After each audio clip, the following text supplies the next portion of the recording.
public, do you think that even if you are a professional athlete, you should be allowed to do that?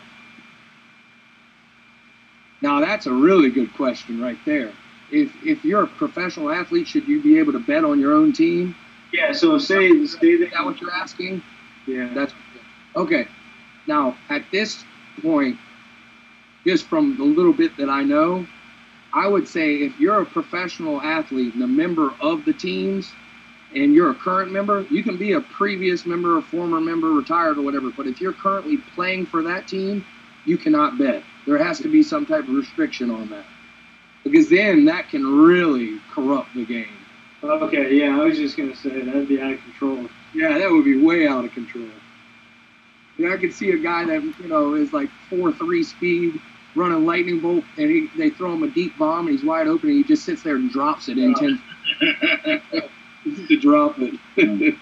That's great subject matter, man. You're gonna have a lot to talk because there's so many angles you can approach this, and so many avenues you can go down with it to get so many different opinions from so many different sources. Well, y'all just keep asking me those good questions, and I'll keep digging. All right, I got one for you. Okay. Get 'em.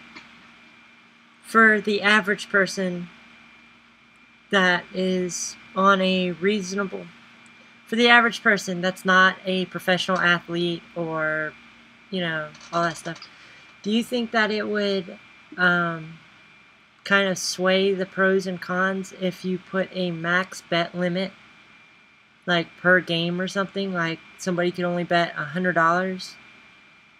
That's where you could set in. You could set in different gambling pools, different betting pools. You could have ones that had max bets of $50,000 or $100,000, but then you could have pools that were set up where a max bet could be $100 or $50.